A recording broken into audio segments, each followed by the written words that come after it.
कोर्टाचा आदर आम्ही करतो, त्यामुळे रस्ता मोकळा केलेला आहे असं देखील ते म्हणाले। आंदोलक आज दिवसभर मैदानात बसून आंदोलन करतील अशी माहिती त्यांनी दिलेली आहे।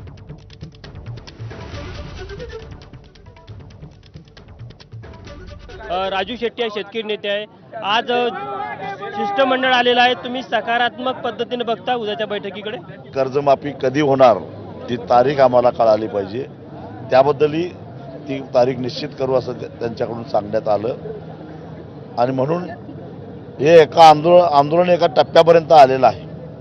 कोर्टाचा आदर करायला पाहिजे, कारण न्यायाधीशांनी एखादा निर्णय दिलेला आम्हाला पसंत नसला तरी सुद्धा एकूण न्यायव्यवस्थेचा आदर करणारे आम्ही माणसं आहोत, आणि त्यामुळं कोर्टाच्या आदेशाप्रमाणे रस्ता खुला आम्ही करू। परंतु आंदोलक कोणी घरला जाणार नाही, बाजूच्या मैदानावर थांबतील, उद्या दिवसभर थांबतील, आज रात्रभर थांबतील। चर्चेला बोलावून आम्हाला तोंडाला पानं पुसली असं जर का आमच्या लक्षात आलं तर परवा दिवशी सकाळी याच ठिकाणी रेल रोको होईल। उद्या जेव्हा मुंबईला जाण त्या काळामध्ये इथे तुमचं आंदोलन सुरू राहील। तुम्ही जेव्हा मुंबईला जाण त्या काळामध्ये तुमचं इथलं आंदोलन सुरू राहील, ते शांततेमध्ये राहील? आंदोलन म्हणजे एकाच ठिकाणी बसतील, कारण आंदोलन म्हणजे रस्ता तर आम्ही अडवत नाही, खुला करतोय, मग दुसरं आंदोलन काय? तिथं आंदोलक शांतपणे बसतील, आमची वाट बघतील आमच्या निरोपाची, आणि आम्ही आल्यानंतर जर सकारात्मक झालं तर आंदोलन समाप्त होईल। आंदोलनात आमच्या तोंडाला पानं पुसली असं जर लक्षात आलं तर परवाच्या दिवशी सकाळी 11 वाजता रेल रोको होईल। आणि या सगळ्या संदर्भात अधिक अपडेट जाणून घेऊयात। रजत वशिष्ठ आपले प्रतिनिधी सध्या आपल्या सोबत आहेत। रजत, अखेर बच्चू कडू चर्चेसाठी तयार झालेले आहेत, ते आज मुंबईमध्ये येत आहेत, त्या संदर्भात काय अपडेट्स आहेत? आणि दुसरीकडे नागपूरमध्ये सध्या जे आंदोलन सुरू आहे त्या सगळ्यांची, शेतकरी नेत्यांची, आंदोलकांची भूमिका काय आहे?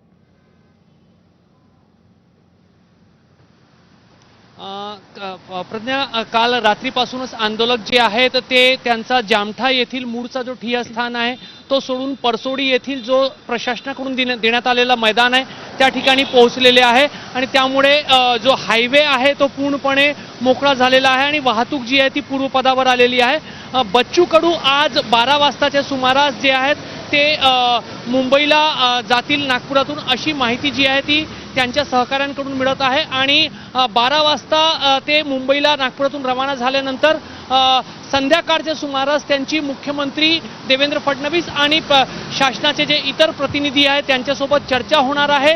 ही चर्चा सकारात्मक व्हावी अशी अपेक्षा जी आहे ते सर्व शेतकरी नेते आणि आंदोलक जे आहेत ते लावून आहेत।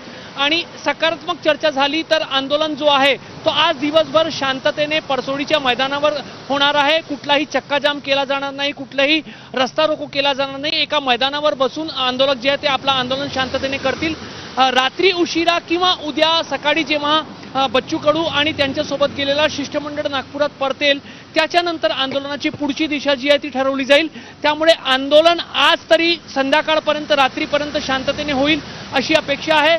मात्र बैठकीमध्ये काय चर्चा होते, काय निष्पन्न होते आणि शेतकऱ्यांच्या मागण्यांसंदर्भात सरकारकडून काय प्रतिसाद दिला जातो, त्या संदर्भात काय वेळ मर्यादा ठरवली जाते, या अनुषंगाने उद्या सकाळी मग परत आंदोलनाची पुढची दिशा जी आहे ती शिष्टमंडळ नागपुरात परत आल्यानंतर ठरवली जाईल अशी अपेक्षा आहे। सध्या बच्चू कडू जे आहेत ते आंदोलनस्थळी नाही आहे, मात्र ते आपल्या सहकाऱ्यांसोबत, सरकारसोबत चर्चा करताना कोणते मुद्दे मांडायचे या संदर्भातली तयारी करत असल्याची माहिती आहे।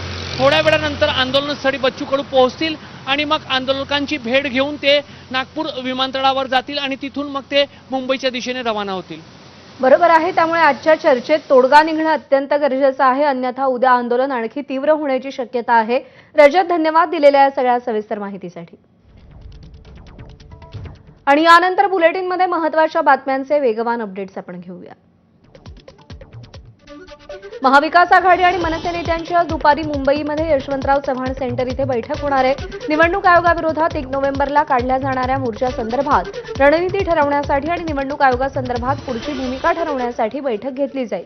या बैठकीला शरद पवार, उद्धव ठाकरे, राज ठाकरे, काँग्रेसचे वरिष्ठ नेते आणि इतर विरोधी पक्षातले नेते उपस्थित राहतील।